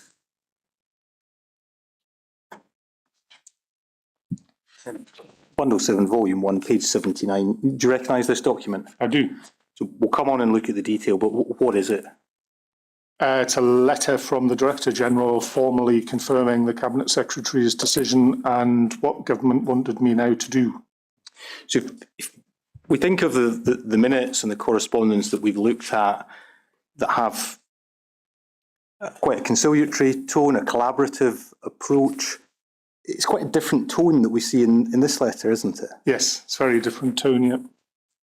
How did you feel when you received this letter? I felt hurt by it. That was not the tone of language I was using with my own team, despite the fact that I was frustrated that we were in a major problem. So I wasn't impressed with the tone.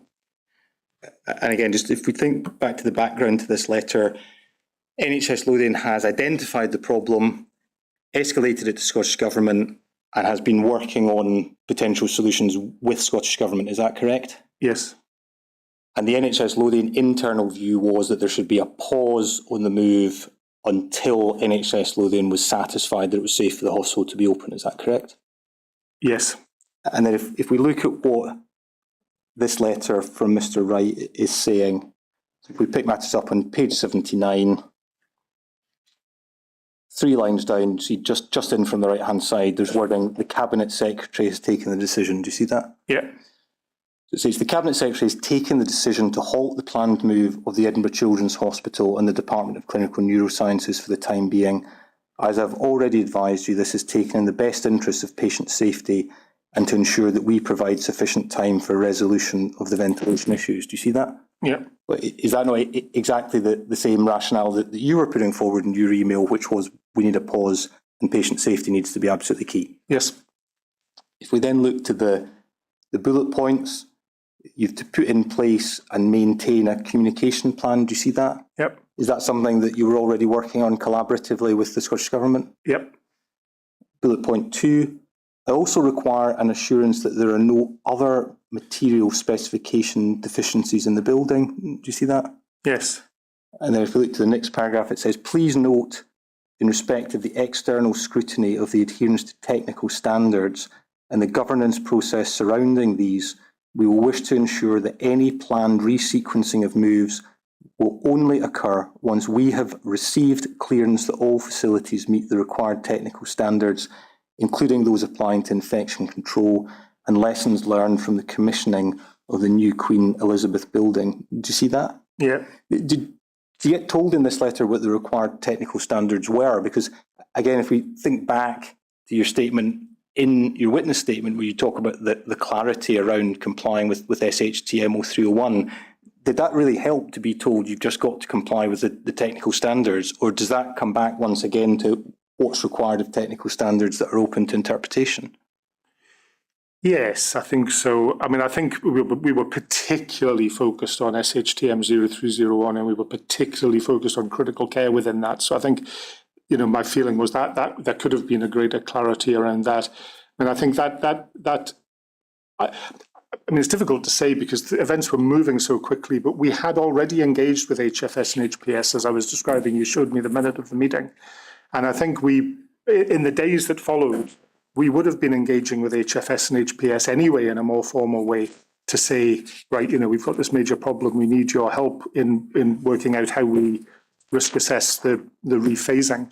I think I didn't explicitly cover all of that in my email to Malcolm, and he is covering that, in this letter. But I think there was, but by the fact that we'd met with HFS and HPS and we'd involved them in our consultation, I think showed that we were, planning to engage with them in how we move the thing forward in any event. Then if we look on to page 80, the second full paragraph beginning, while I require your personal assurance, do you see that? Yes. So it says, while I require your personal assurance on this, I also need you to be clear that any planned resequencing of the moves must also now be pre-approved by Scottish Government. Yeah. And then if we look to the next bullet point, 3 lines down, it states your revised plan should include support for transport, a telephone helpline and direct communication to each of the patients who are impacted by this change. This is an immediate requirement, and I require that you will have such plans available for our scrutiny and approval by tomorrow morning, Friday, 5 July. Do you see that? Yes. And had you already been working on that in a collaborative manner with the Scottish Government? Not as explicitly, I think. That we would have to engage with patients, etc. Yes, but I think that was probably a little more, explicit than that. But we knew we had to do it. We didn't need to be told that we were going to have to do that. If I can ask you to look back to your witness statement, please, page 227.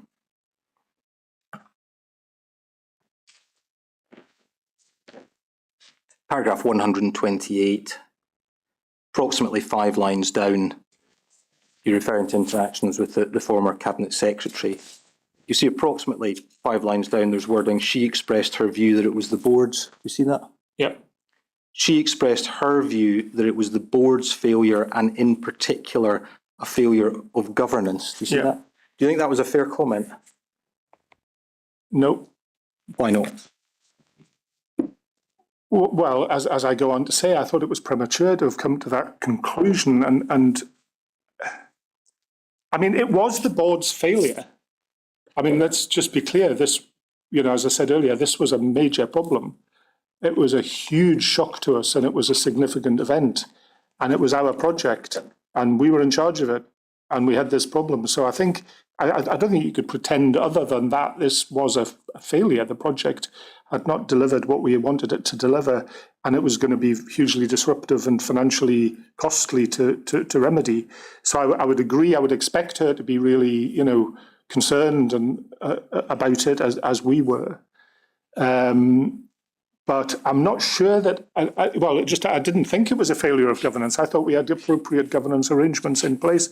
And as I said earlier, KPMG, I think came to the same view. So I think my understanding was, it goes along with the tone of the previous letter. It was just very much, I think the conclusion had been made that it was all the board's fault. And I think that was a simplistic and premature conclusion to have reached, in my opinion. The next thing I want to ask you about is the escalation of NHS Lothian to level 3 and then to level 4. For those of us not familiar with that scale of escalation, can you just explain in your own words what an escalation to level 3 would be and then a subsequent escalation to level 4? Yes, I mean, they reflect sort of increasing degrees of concern about the ability of the board to deliver on significant issues. So in level 3, it would involve close scrutiny, possibly some external support, possibly some involvement of Scottish Government directors. Level 4 was to another level altogether, and that really would be where the Scottish Government were taking more of a direct control of an issue.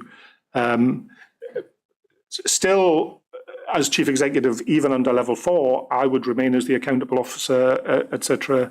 But it was a more serious level. And then level 5 is really where there's a view that the Health Board cannot deliver what it requires to deliver, and the government would step in and in effect run the board. So organisationally, it was quite a scary thing to be on the escalation ladder, because although you can go down, you can also continue to go up. And we were escalated to level 3 for a range of access performance issues, and then subsequently to level 4 for the project. I won't take you to the escalation letter, but just for the benefit of the Chair's notes, that can be found at Bundle 7, Volume 1, at page 339. But you disagreed with the decision to escalate NHS Lothian to level 3. You describe it in your witness statement on page 232, at paragraph 143, as being punitive and undermining. Can you just explain, why did you think it was unnecessary for the escalation to level 3? Because, there were a number of boards that had already been escalated. There were a number of boards that were suffering similar performance challenges to the ones we were performing, which were largely around waiting times, although not totally. Our performance had actually been improving over the previous 12 months. And so in a number of key areas, our performance was actually improving. Now, there may well have been other areas where our project was stalling or going backwards, but across the piece, generally, we were in an improving situation. And so I was thinking the timing was surprising, because if we were going to be escalated, I would have thought we'd have been escalated earlier.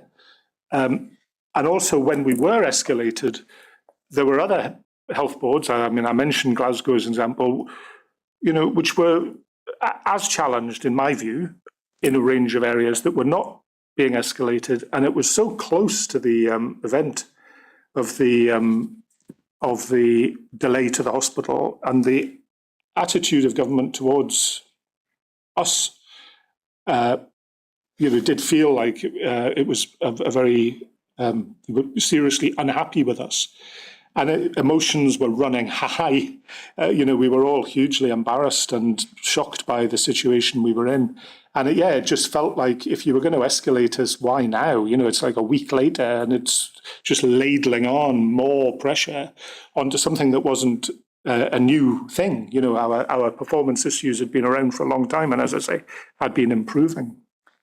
And again, you tell us within your witness statement about the escalation to level 4. You say at paragraph 149 that was in some ways difficult, but it was really just regularising the position, because the Cabinet Secretary had really taken personal control of the project by this point. So that was almost just regularising what was already happening on the ground. Is that fair? Yes. And the escalation to level 4, that involves the appointment of Mary Morgan as the Senior Programme Director, is that correct? Yes. And you say within your statement that, albeit you didn't think it was necessarily the right decision to bring Mary Morgan in, you welcomed her appointment and you thought she did a good job in terms of assisting with remedying the issues with the hospital. Yes, I'm not even sure whether I said I didn't agree with it. I'm not. If I did say that, I'm not sure that quite. But I think, yeah. I thought Mary was very helpful, and we worked with her very well. And I think she brought fresh eyes and expertise. And yeah, we were pleased to have her on board. Yeah. Thank you. Now, the next stage is obviously the Oversight Board comes in, it does its work with the Senior Programme Director, there's High Value Change Notice 107 and Settlement Agreement 2. If I could just ask you to look, please, to bundle 3, page 531, which is a minute of the Oversight Board from the 5th of December 2019. Do you see that? Yes. And it's just to look over the page onto page 532, please. And the first main bullet point begins the NHSL board. Do you see that? Yes. Thank you. It states the NHSL board had taken their governance responsibility seriously and, whilst not happy about the current situation, realised that this was the only option available to progress the opening of the hospital. The board reluctantly agreed the proposal. Yes. The NHSL board had requested Oversight Board approval of the decision, which they were agreeing to, as it was appreciated that the NHSL board would be signing the public sector up to unknown financial risks and currently no programme certainty associated with progressing with the proposal. Yeah. They wished this concern to be made clear to the Scottish Government and Cabinet Secretary, given how the actions of the NHSL board may be viewed in the future. Do you see that? Yeah. So can you just explain what's happening at this point in time? Well, I think the kernel of the issue is that although the Oversight Board was making the decisions, the Oversight Board was supporting the Cabinet Secretary to make the decisions, the contractual and legal responsibility for the contract and the financial consequences of the contract, and in this case, the settlement agreement too, was the Health Board's. And there was a degree of uncertainty about what the ultimate cost of SA2 would be. And the Health Board was in a difficult situation in being legally responsible for a contract, signing up to something that didn't have an absolutely given financial cost that they would have responsibility for, but perhaps not the financial means to support. And recognising that in any event, the decisions actually about the project were being taken now by Scottish Government. And so I think the non-executive directors around the board table in particular were anxious about that situation. I was probably slightly less anxious in that, I knew that there was a clear audit trail, the decisions were being taken by the government. And if the board defaulted financially, the government would have to pick up the tab in any event. But in governance terms, it was definitely, challenging and difficult. And so therefore, I think it was right that the board was saying, well, look, we're going to make this decision, but we want you to approve it so that there's a clear line of decision-making accountability between the board and the government. And I mean, they did agree to do that, and that's good. Thank you. And then in terms of the project, those agreements are entered into, the works are ongoing, and you retire, as we've established, just slightly before the hospital opens. Is that right? Yes. I just want to ask you now about some separate issues, and it's some correspondence that happened in January of 2019. So if I could ask you to have in front of you, please, bundle 4, page 8, which is a letter from the Scottish Government dated the 25th of January 2019. Yeah. And you see that it's a letter headed up Queen Elizabeth University Hospital, and it's a letter raising issues that had happened at the Queen Elizabeth University Hospital. And if you see the bullet points in the middle of the page, it's seeking confirmation that all critical ventilation systems should be inspected and maintained in line with Scottish Health Technical Memoranda 0301, ventilation for healthcare premises. Do you see that? Yeah. So would that be one example of some learnings from the Queen Elizabeth University Hospital that the Scottish Government are applying more widely to other health boards, including NHS Lothian? Yes.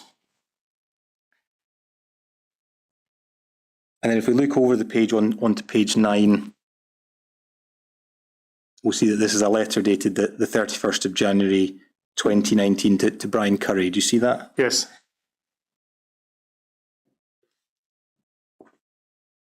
And if we look onto page 10,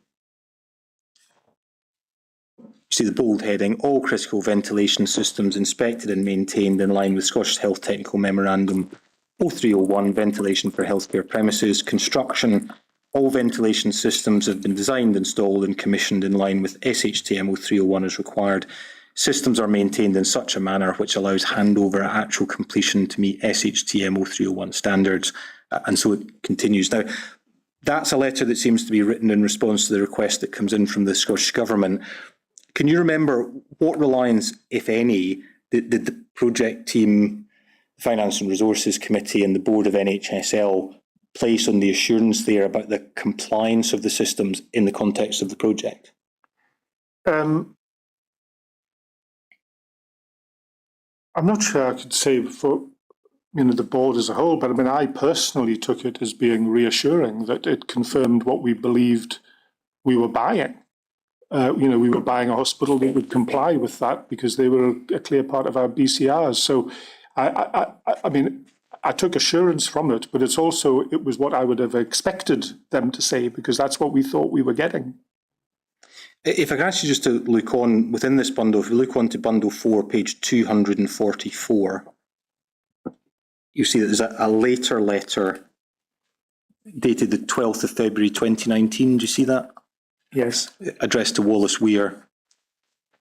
And this is about the re-provision of RHSC and DCN Little France. It said, we would be grateful if you could provide your written assurance, 1, the engineering systems have been designed and are being installed and commissioned to meet current guidance and statutory requirements. Do you see that? Yep. Again, you're not involved in the granular level of detail in the project, but do you understand why that letter was written to Wallace Weir of IHSL?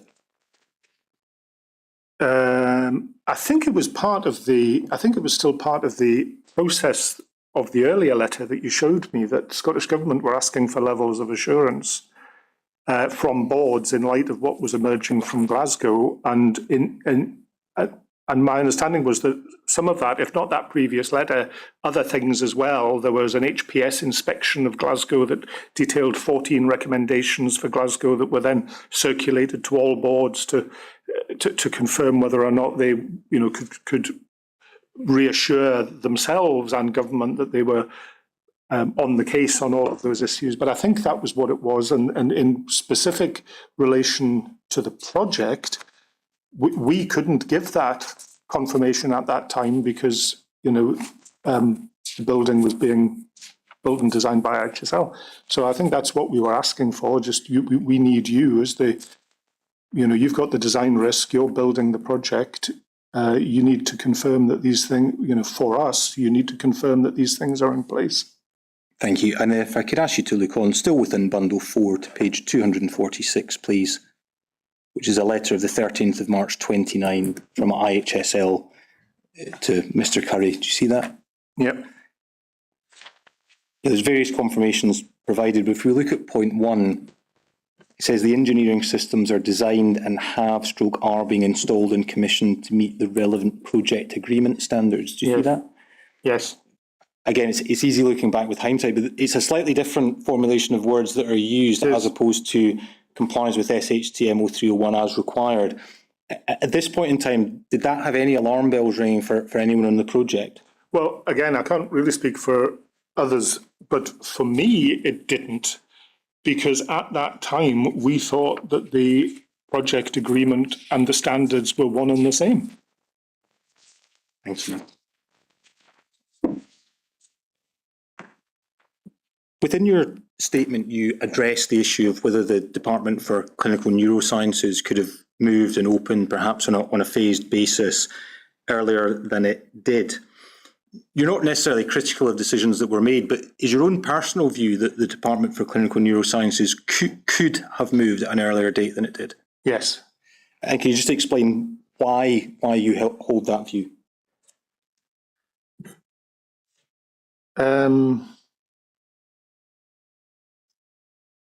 I think for all the work that HPS and HFS did, which was, important and good, I still remain of the view that the critical care issue was the showstopper, and the critical care issue was the thing that caused the delay. And that had there been more of a focus on saying, what is it we need to assure ourselves on, not that the entire hospital is safe, but that the DCN components are going to be safe, I believe that could have been done more quickly. I think, COVID came and that kind of changed everything again. But I think DCN could have moved more quickly than it did. Thank you. You'll be pleased to know I've just got a couple more questions to go. One would be to ask you for your views about NHS Scotland Assure. Obviously, you retire from NHS Lothian, but you've got a lot of experience having worked your whole career within the health service. NHS Scotland Assure has been set up. It's a centre for excellence in the built environment, but it's very clear that it's not a regulator, it's not an inspector, the duties still sit with the health board. Do you think that's the right model for a centre for excellence? I don't know. I'm not sure even whether a regulator is needed. I mean, I think, to my mind, if you go back to one of the first questions you asked me, why did this problem occur? I think it has to start with the specification for the hospital, whatever it does. And I think something that has fresh eyes, independently saying, pause before you go to market, before you procure. Can there be a view of the specification of this building? So I think if that could happen, that would be great. And then the point around derogations, we would say actually in hugely complex buildings, derogations are highly likely to be at least requested, if not agreed. And I think if there was a similar process of saying, okay, pause, these are the derogations, this is why, what are the consequences? Are we all clear that we still want to do them, or we want to stop them or modify them or whatever? I think those things, the sort of key stage reviews that would then, sort of follow that would be more straightforward if there was a confidence that the spec had been right and that any changes to the spec through derogations were sensible.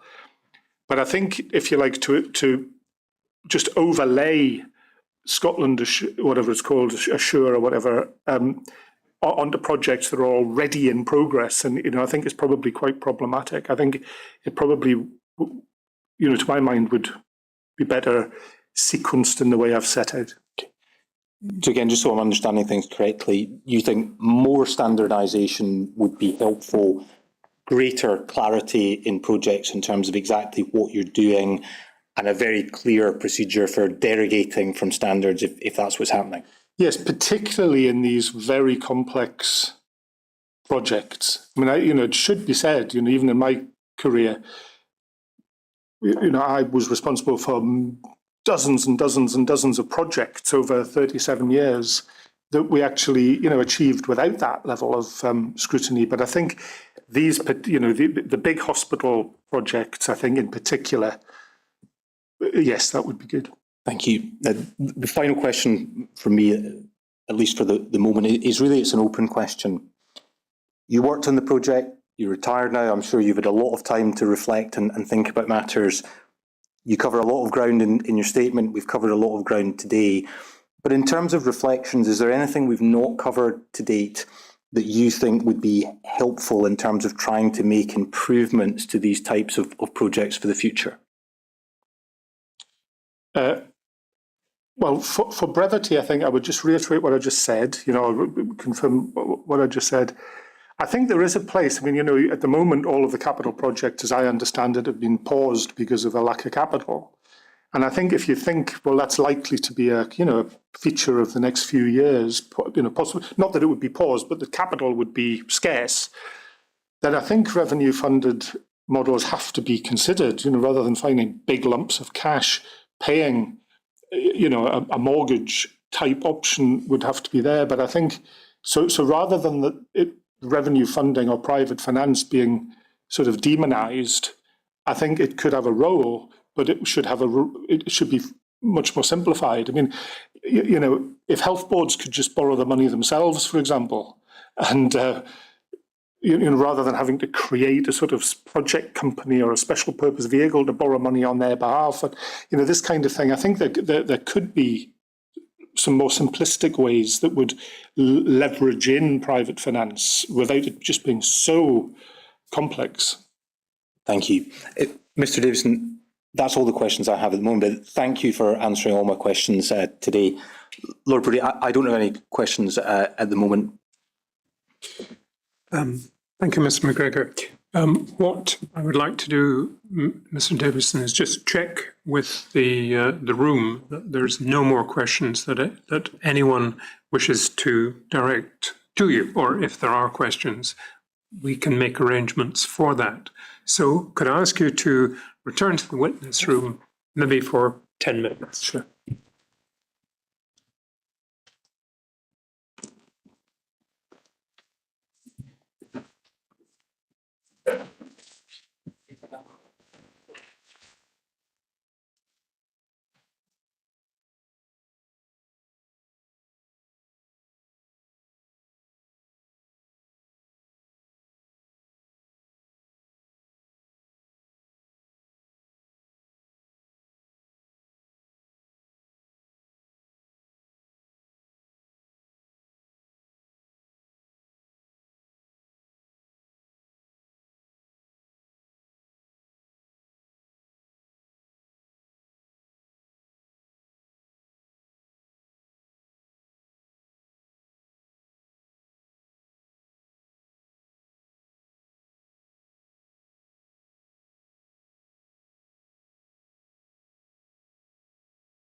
Mr McGregor? Lord Bray, there's 6 short points that have been raised with me, which I'm content to deal with.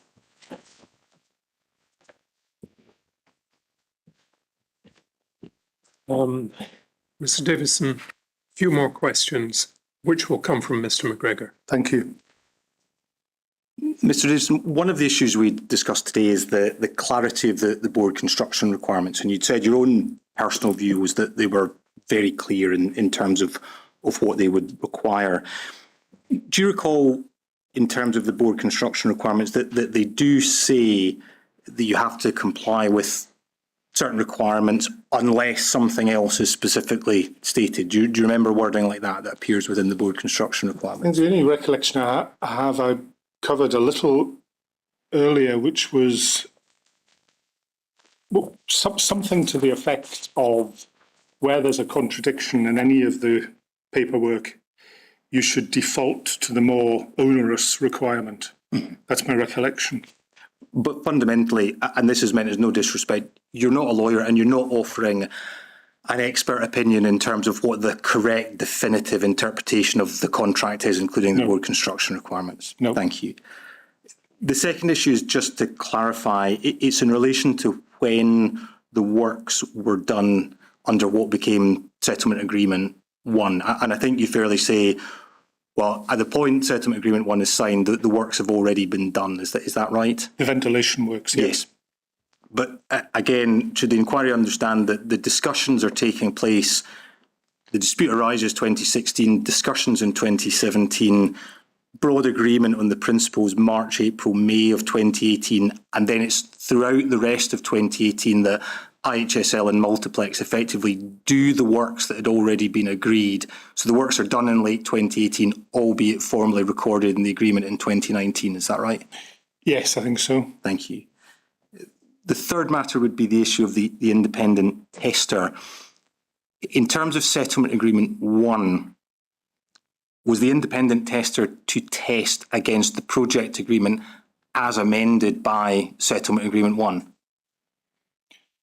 I don't think I knew what the independent tester was actually being asked to do. I think I would refer to my earlier answer, which is I think I would probably have expected or hoped that he would test against the requirements of SHTM, etc., as well as the contract. And I had hoped he would, in retrospect, I had hoped that he would have been able to have flagged the contradiction.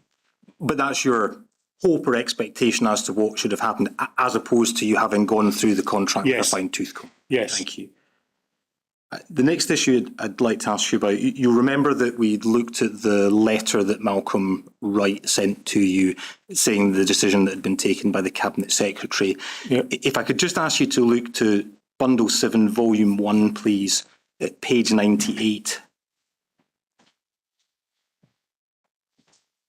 So Bundle 7, Volume 1 at page 98. Bundle 7, Volume 1 at page 98. Do you see that's an email on the 4th of July 2019 at 4:10 in the afternoon? Yes. And that's the email that's attaching the letter that we've already looked at. Do you see that? Yes. Are you aware of when the Scottish Government actually made its press release? Are you aware of the exact timing of when that was done? No. The only reason I raise that issue is the inquiry might hear evidence that the press release is around about this time, possibly just shortly thereafter at 4:17. So there could be evidence before the inquiry that technically you get this email before the press release is made. But from what you've said, you wouldn't be able to comment on that. No, my recollection is that we didn't know of what the public statement was going to be until it had been made. And I think I said in my evidence earlier it was within minutes or it was almost simultaneous, but that my recollection is that we didn't know about it in advance. Thank you. In relation to Mock MacDonald, you said that in your view they weren't acting as a shadow design team. Did you know precisely what their responsibilities were, or was that an issue for the project team? It was an issue for the project team and board and SRO, etc. Yes, I wasn't involved in the detail of their appointment. Thank you. And you'll be pleased to know that this is hopefully the final question from me in what I'm sure has been a long day. If we could think back to late 2018 into early 2019 when Settlement Agreement 1 is signed, and you've given evidence about your understanding of the financial distress that IHSL were potentially in. Where did that knowledge come from? Who was telling you that?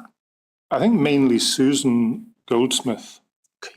So in terms of knowledge about the financial circumstances of IHSL, potential for insolvency, those types of risks, your knowledge effectively comes from what Susan Goldsmith, Finance Director, would be telling you? Yes. Thank you. I don't have any further questions, Mr Davison, but thank you very much again for answering my questions today. Thank you. Can I add my thanks, Mr Davison? Thank you for your attendance, but also thank you for the work that will have gone into the preparation of the statement, particularly now you're retired and reminding yourself of work details, no doubt just required that extra bit of work. So thank you very much for your assistance to the inquiry. You're now free to go. Thank you, Lord Brodie.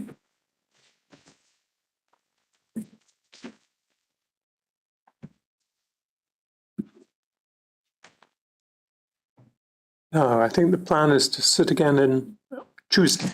Tuesday, my lord, yes, where it would be the former Cabinet Secretary, Miss Freeman. If I can wish everybody a good weekend, and we'll see each other, all being well, on Tuesday.